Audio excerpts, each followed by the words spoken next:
नवाजुद्दीन सिद्दीकी।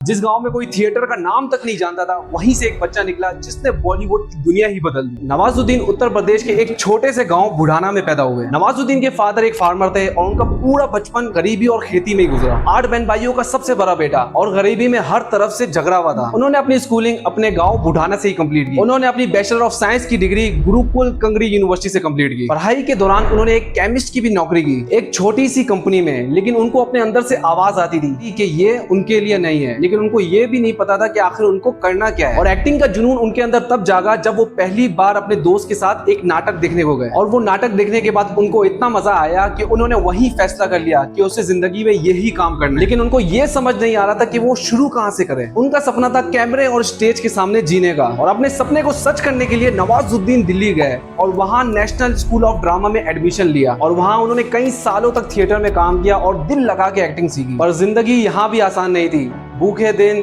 और उनसे तो अपना खर्चा भी पूरा नहीं हो पा रहा था और एक टाइम का खाना भी बड़ी मुश्किल से मिलता था। उन्होंने अपने एक इंटरव्यू में कहा कि दिल्ली में उनके पास खाने के लिए पैसे नहीं हुआ करते थे, तो वो सिर्फ चाय और बिस्कुट से अपना गुजारा करते थे।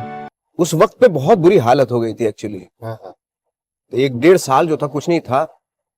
तो उस दौरान बड़ा मतलब ये था कि सुबह नाश्ते में चाय बिस्किट, लंच में चाय बिस्किट और फिर डिनर में चाय बिस्किट, पार्ले जी होता था। दिल्ली में उनको बहुत कम रोल्स मिले, इसलिए उन्होंने मुंबई जाने का फैसला किया और 1999 में वो मुंबई आ गए इस उम्मीद के साथ कि यहाँ पे एक्टर बनूंगा। लेकिन मुंबई में उनको मिले सिर्फ छोटे मोटे रोल्स और ऐसा भी होता था कि कई कई महीनों तक उनको कोई काम भी नहीं मिलता था। और वो बस ये सोचते थे कि किसी तरीके से उनको अच्छे रोल्स मिलना शुरू हो जाए और उनकी लाइफ चेंज हो। लेकिन किस्मत कभी उनका साथ नहीं दिया करती थी। वो हर जगह अपनी पिक्चर्स देते थे कि उनको कोई काम मिले, लेकिन उनको भिखारी तक का रोल नहीं मिला करता था, क्योंकि उनको भिखारी भी चाहिए होता था 6 फुट का। और वो समझ गए कि यहाँ टैलेंट से ज्यादा सब्र और भूख बर्दाश्त करने का हौसला चाहिए। वो मुंबई में 10-12 लोगों के साथ एक छोटे से फ्लैट में रहते थे और कभी कभी बिरला मंदिर के पास सो जाते थे, क्योंकि उनके पास रेंट देने के भी पैसे नहीं हुआ करते थे। और कई बार उनके दिल में ये भी ख्याल आया कि बस बहुत हुआ, अब वापसी चले जाना चाहिए। लेकिन वो ये सोचते थे कि वापस जाके भी वो आखिर क्या करेंगे। और उनकी माँ भी एक बात कहा करती थी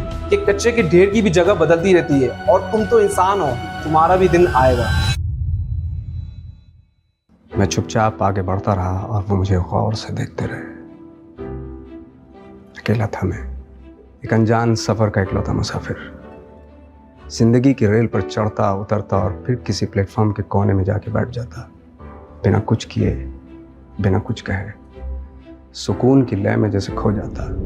उनको पहला रोल मिला फिल्म सरफरोश 1999 में, जिसमें उन्होंने टेररिस्ट का एक माइनर सा रोल प्ले किया। उसके बाद जंगल, मुन्ना भाई MBBS, द ब्लैक फ्राइडे जैसी मूवीज में उनको कुछ मिनटों के रोल्स मिलना शुरू हुए। फिर आया नवाजुद्दीन का टर्निंग पॉइंट 2010, जहां उनको मीनिंगफुल रोल्स मिलना शुरू हुए और उनकी रियल पहचान बनी फिल्म कहानी और गैंग्स ऑफ वसीपुर से। गैंग्स ऑफ वसीपुर ने उनको रातों रात सुपरस्टार बना दिया था। सबको उनकी एक्टिंग, उनका स्टाइल बहुत पसंद आया और यहाँ से नवाजुद्दीन की सक्सेस का आगाज हुआ। उसके बाद तलाश, द लंच बॉक्स और करते करते ब्लॉकबस्टर मूवीज भी की, जिसमें बजरंगी भाईजान, किक, बदलपुर भी की। किसी ने सोचा भी नहीं होगा कि एक छोटे से गांव का बच्चा जिसके पास खाने के पैसे तक नहीं, लेकिन सपने बहुत बड़े थे और अगर हौसला बुलंद हो तो दुनिया की कोई भी ताकत आपको रोक नहीं सकती। नवाजुद्दीन कहते हैं कि मैं गाँव का वो लड़का जिसको कैमरे के सामने आने से डर लगता था, लेकिन उन्होंने अपने आप को कैमरे के सामने जीना सिखा दिया। नवाजुद्दीन की स्टोरी से हमें एक चीज सीखने को मिलती है कि उनका मिशन क्लियर था कि अगर एक्टिंग में कैरियर ना बना तो मैं कुछ और कर लूंगा, कुछ भी नहीं। उनका गोल बिल्कुल क्लियर था कि उनको सिर्फ एक्टर ही बनना है, चाहे 20 साल ही क्यों ना लग जाए। तो आखिरकार 12 साल की स्ट्रगल करने के बाद नवाजुद्दीन का वो दिन आया और आज उनकी नेटवर्थ 600 करोड़ रुपए। याद रखना, ये वही लड़का था जिसके पास एक टाइम खाना खाने तक के पैसे नहीं हुआ करते थे। किसी ने क्या खूब बात कही थी कि आप पूरी जान लगा के मेहनत करते रहो, योर डे विल कम। कोई सूरत नजर नहीं आती, मौत तो एक दिन मुअय्यन है, नींद रात भर क्यों नहीं आती।